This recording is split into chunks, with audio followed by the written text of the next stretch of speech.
Hello again. Today we are reading chapter 14 of The Turn of the Screw by Henry James. Let's begin.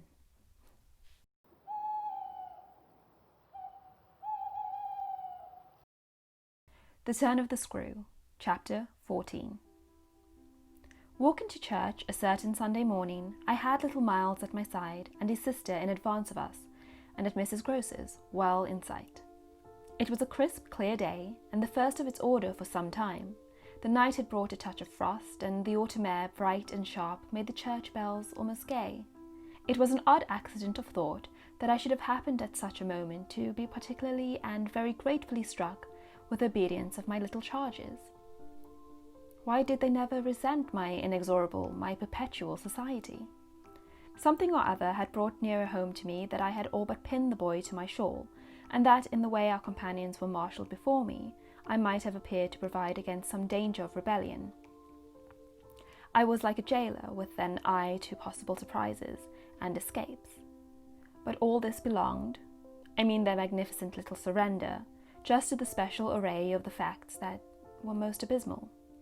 Turned out for Sunday by his uncle's tailor, who had had a free hand and a notion of pretty waistcoats and of his grand little air, Miles's whole title to independence, the rights of his sex and situation, were so stamped upon him that if he had suddenly struck for freedom, I should have had nothing to say.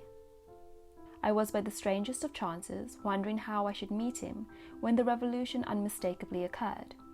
I call it a revolution because I now see how, with the word he spoke, the curtain rose on the last act of my dreadful drama, and the catastrophe was precipitated. "Look here, my dear, you know," he charmingly said, "when in the world, please, am I going back to school?" Transcribed here, the speech sounds harmless enough, particularly as uttered in the sweet, high, casual pipe with which, at all interlocutors, but above all at his eternal governess, he threw off intonations as if he were tossing roses. There was something in them that always made one catch, and I caught, at any rate now, so effectually that I stopped as short as if one of the trees of the park had fallen across the road. There was something new on the spot between us, and he was perfectly aware that I recognized it, though to enable me to do so, he had no need to look a whit less candid and charming than usual. I could feel in him how he already, from my at first finding nothing to reply, perceived the advantage he had gained. I was so slow to find anything that he had plenty of time, after a minute, to continue with his suggestive but inconclusive smile. "You know, my dear, that for a fellow to be with a lady always—" His "my dear" was constantly on his lips for me, and nothing could have expressed more the exact shade of the sentiment with which I desired to inspire my pupils than its fond familiarity. It was so respectfully easy. But oh, how I felt that at present I must pick my own phrases. I remember that, to gain time, I tried to laugh, and I seemed to see in the beautiful face with which he watched me how ugly and queer I looked. "And always with the same lady?" I returned. He neither blanched nor winked. The whole thing was virtually out between us. "Of course, she's a jolly perfect lady, but after all I'm a fellow, don't you see? That's, well, getting on." I lingered there with him an instant ever so kindly. "Yes, you're getting on." But I felt helpless. I have kept to this day the heartbreaking little idea of how he seemed to know that and to play with it. "And you can't say I've not been awfully good, can you?" I laid my hand on his shoulder, for though I felt how much better it would have been to walk on, I was not yet quite able. "No, I can't say that, Miles. Except just that one night, you know." "That one night?" I couldn't look as straight as he. "Why, when I went out of the house." "Oh, yes. But I forgot what you did it for." "You forget?" He spoke with the sweet extravagance of childish reproach. "Why, it was so I could show you I could." "Oh, yes, you could." "And I can again." I felt that I might, perhaps, after all, succeed in keeping my wits about me. "Certainly. But you won't?" "No, not that again. It was nothing." "It was nothing," I said. "But we must go on." He resumed our walk with me, passing his hand into my arm. "Then when am I going back?" I wore, in turning it over, my most responsible air. "Were you very happy at school?" He just considered. "Oh, I'm happy enough anywhere."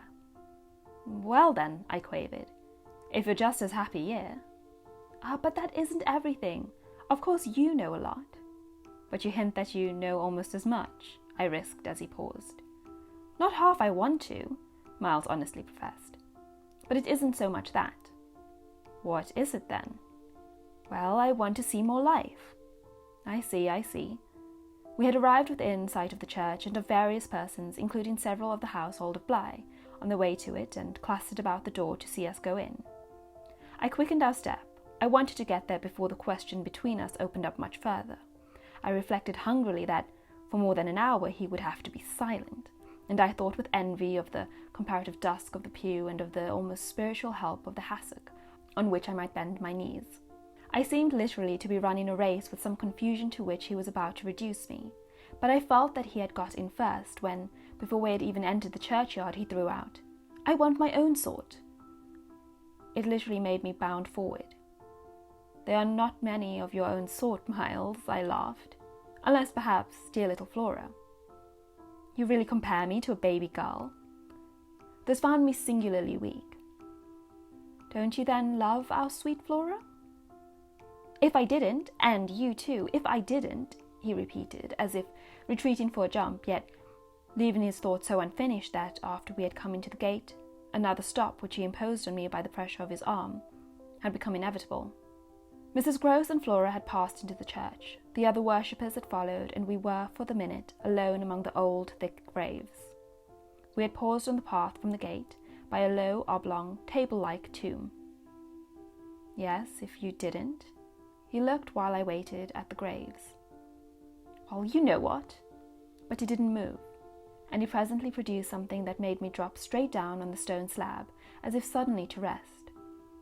"Does my uncle think what you think?" I markedly rested. "How do you know what I think?" "Well, of course I don't, for it strikes me you never tell me. But I mean, does he know?" "Know what, Miles?" "Why, the way I'm going." I perceived quickly enough that I could make to this inquiry no answer that would not involve something of a sacrifice of my employer. Yet it appeared to me that we were all at Bly sufficiently sacrificed to make that venial. "I don't think your uncle much cares." Miles, on this, stood looking at me. "Then don't you think he can be made to?" "In what way?" "Why, by his coming down." "But who'll get him to come down?" "I will," the boy said, with extraordinary brightness and emphasis. He gave me another look, charged with that expression, and then marched off alone into the church. And that was chapter 14. If you enjoyed the chapter, please like the video and subscribe to the channel, and chapter 15 will be out tomorrow. Until then,